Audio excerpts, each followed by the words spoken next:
Oke, selamat datang kembali di Rest in Peace. Kali ini bareng saya Meror, dan di episode kali ini kita akan membahas tentang Urban Legend Indonesia bagian rumah-rumah angker. Namun sebelum ke videonya, bahwa Urban Legend itu adalah mitos atau legenda kontemporer yang sering kali dipercaya secara luas sebagai sebuah kebenaran. Kebanyakan berkaitan dengan horor, misteri, ketakutan, humor, atau bahkan kisah moral. Dan urban legend tidak selalu berarti sebuah kisah bohong atau hanya mitos belaka. Namun, sama seperti kisah yang disebarkan dari mulut ke mulut. Oke, mari kita mulai saja videonya, and welcome to my world.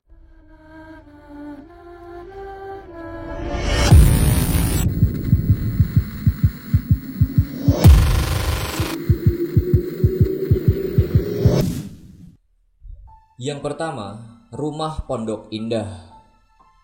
Mungkin buat sebagian orang, khususnya di daerah Jakarta, tampaknya sudah tidak asing lagi dengan rumah Pondok Indah yang berlokasi di sebuah kawasan elit dan hanya dihuni oleh orang-orang kalangan atas. Namun, ada salah satu rumah kosong yang terkenal dengan keangkerannya di kawasan Pondok Indah. Meskipun begitu, terdapat satu kisah legendaris yang pasti diingat oleh para pecinta kisah mistis, yaitu kisah hilangnya pedagang nasi goreng. Kisah ini merupakan isu legendaris yang membuat rumah di Pondok Indah ini begitu terkenal. Cerita ini bermula saat tukang nasi goreng yang hendak mengantarkan pesanan ke rumah hantu ini, dan konon katanya pedagang tersebut tidak pernah kembali keluar setelah mengantarkan pesanan nasi goreng tersebut.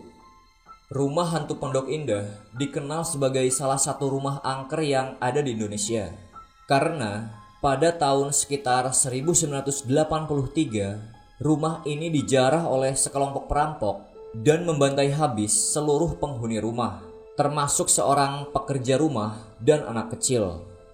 Lalu setelah ditelusuri, masih belum bisa terpecahkan juga siapa dalang di balik pembantaian yang mengenaskan ini.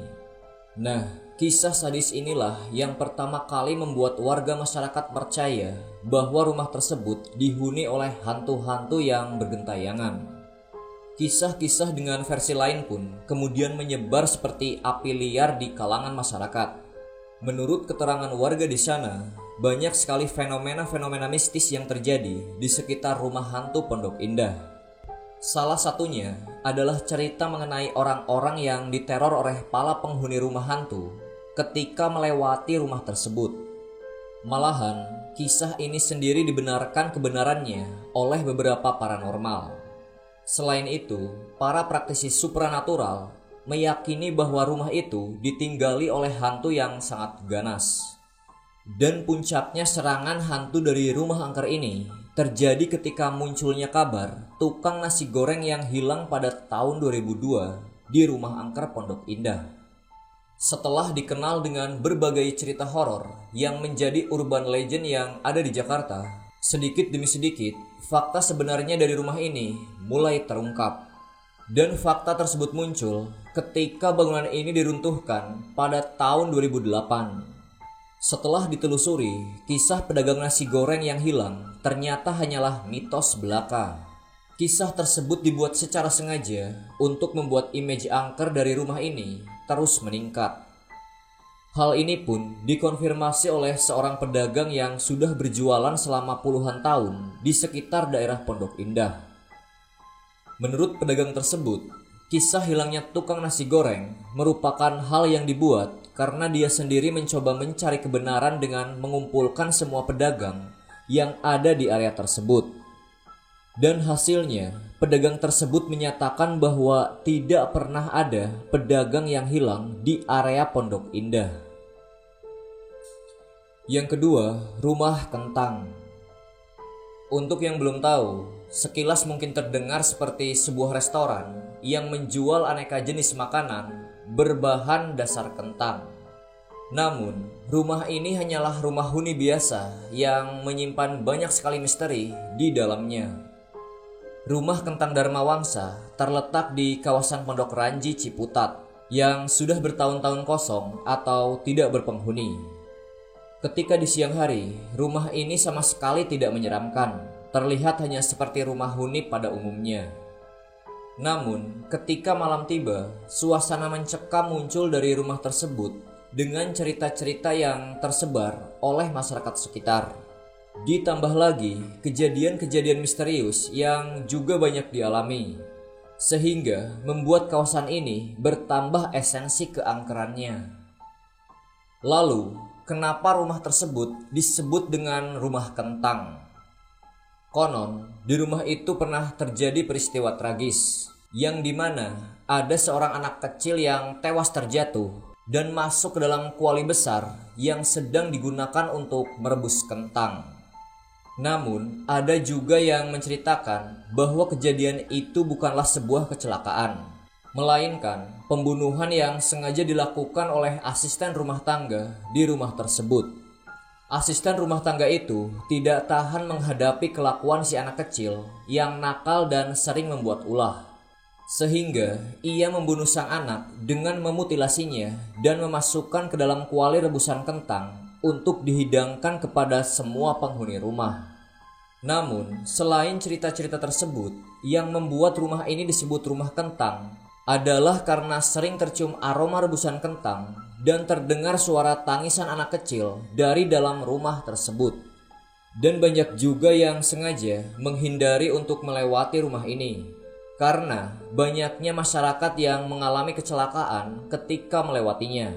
Bahkan ada beberapa korban yang tewas karena kecelakaan tersebut dan disangkut pautkan dengan ulah penghuni gaib rumah kentang ini. Beberapa korban mengaku bahwa melihat sosok hitam besar dan mengerikan yang mengganggu perjalanan mereka, sehingga tanpa sadar mereka menjadi tidak fokus dan menabrak sesuatu. Dan mungkin karena cukup terkenal dengan keangkerannya, rumah ini sempat diangkat menjadi sebuah film layar lebar dengan judul yang sama, yaitu Rumah Kentang. Bahkan semua adegan dalam film itu berdasarkan dari mitos-mitos warga sekitar, serta pengambilan adegan juga dilakukan di rumah kentang tersebut. Dan banyak kejadian aneh yang terjadi saat pengambilan film berlangsung, seperti lampu penerangan di dapur yang sering mati sendiri tanpa sebab di setiap hari Jumat, padahal sebelumnya tidak pernah terjadi. Bahkan salah satu pemain di film tersebut, yaitu Kikusumo, juga menyatakan bahwa lokasi asli yang digunakan untuk film Rumah Kentang ini memang sangatlah angker. Dirinya bahkan sempat berinteraksi dengan makhluk astral penghuni rumah tersebut dan mengatakan merasa terganggu dengan kegiatan syuting yang dilakukan di sana.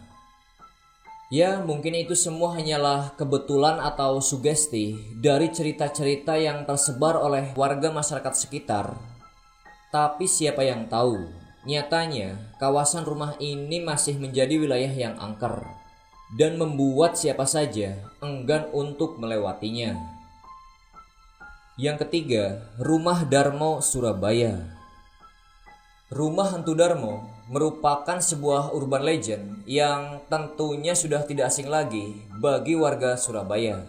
Rumah ini terkenal dengan kisah-kisah mistisnya yang cukup menyeramkan. Kondisi rumah ini sekarang sangatlah tidak terawat, mulai dari atapnya yang sudah tidak ada hingga tampilannya yang hanya menyisakan pilar serta tembok. Dari sekian banyak cerita yang beredar, salah satu hal yang paling menarik perhatian adalah kisah mengenai pesugihan yang dilakukan oleh pemilik rumah ini. Konon, kesuksesan keluarga ini didapat karena penghuninya membuat perjanjian untuk memberikan tumbal di setiap malam Jumat kepada makhluk halus. Tumbalnya sendiri haruslah manusia dan tidak bisa digantikan dengan hewan. Namun di suatu hari, penghuni dari rumah hantu Darmo ini ingin berhenti memberikan tumbal dan menghentikan segala yang berhubungan dengan pesugihan tersebut. Hingga akhirnya, keluarga itu pun pergi jauh dengan menggunakan kapal laut pribadi. Namun sayangnya, kapal tersebut tenggelam di tengah perjalanan. Hingga sampai sekarang, tidak diketahui apakah kecelakaan tersebut diakibatkan oleh makhluk halus atau kesalahan teknis. Selain itu, sampai saat ini bangkai kapal tersebut juga belum ditemukan. Dan ternyata keluarga tersebut tidak membawa semua penghuni rumahnya ketika pergi. Seorang pembantu dan babysitter yang diketahui berumur 25 tahun ditinggalkan oleh majikannya di dalam rumah. Dan katanya keduanya tewas dibunuh oleh seseorang yang sampai saat ini pun tidak diketahui asal-usulnya. Setelah kejadian-kejadian tersebut, mulai muncul banyak sekali cerita-cerita dari warga sekitar yang mengaku diganggu oleh keberadaan makhluk halus yang ada di rumah tersebut. Salah satunya diungkapkan oleh seorang anak SMP saat dia bekerja sebagai lopar koran. Kejadian ini terjadi saat anak tersebut akan mengirimkan koran pada pelanggan yang ada di perumahan elit Darmo Harapan. Ketika sedang berkeliling, anak ini melihat seorang wanita dengan pakaian serba putih sedang berjalan sembari menunduk tepat di persimpangan Jalan Puncak Permai di depan rumah hantu Darmo.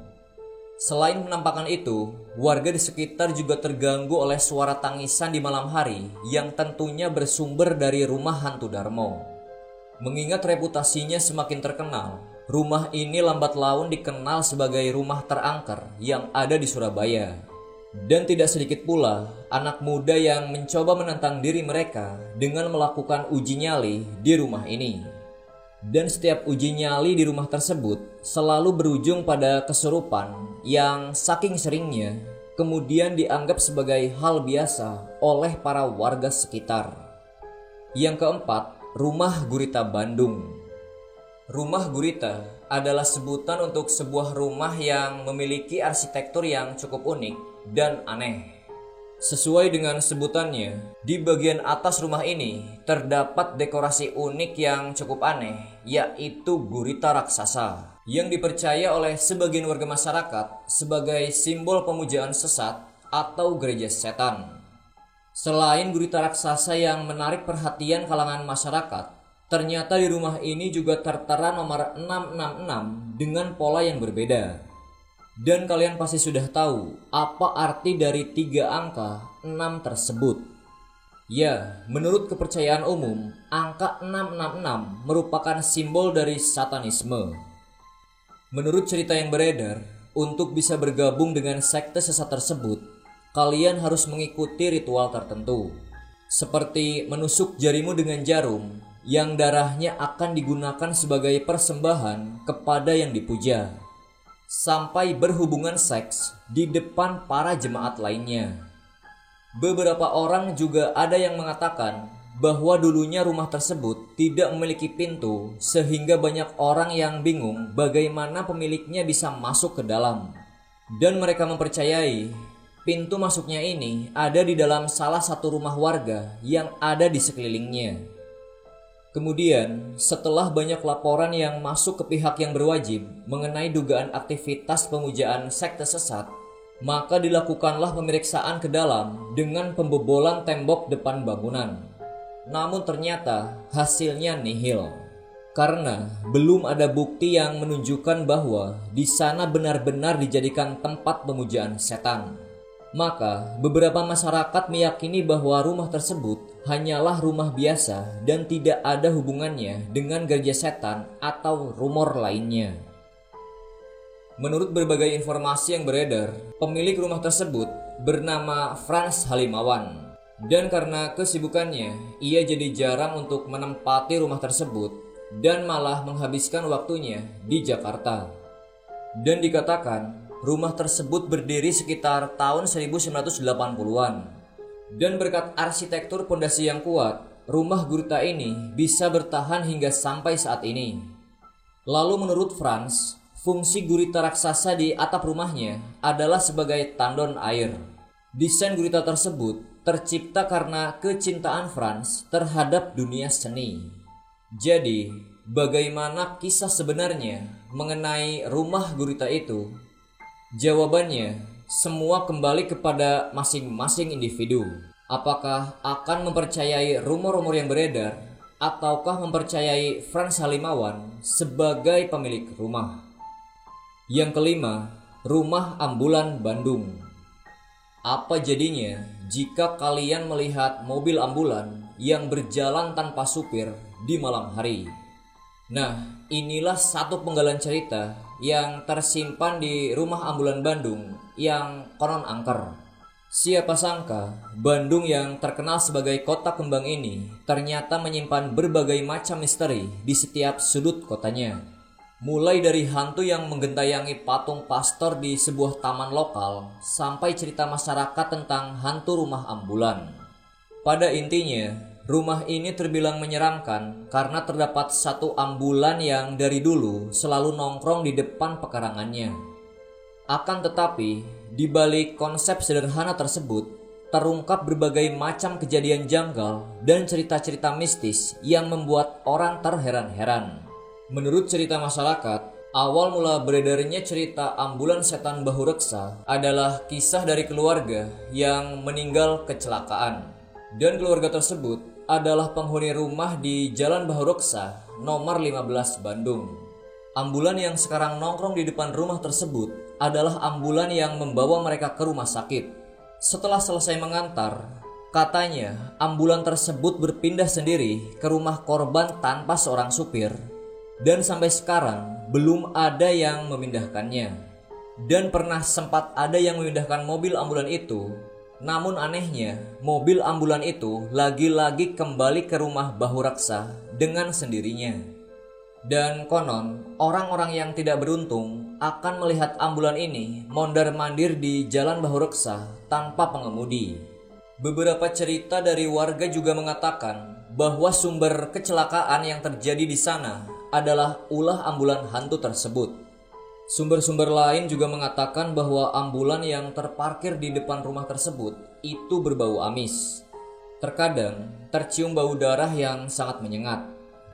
Para penjelajah Bandung yang doyan uji nyali bersaksi ada 3 makhluk gaib yang menguasai daerah setempat, yaitu sosok pocong, kuntilanak merah, dan tengkorak. Ketiga dedemit ini sering terlihat bergentayangan sepanjang Jalan Bahu Reksa atau bersender di sebelah ambulan.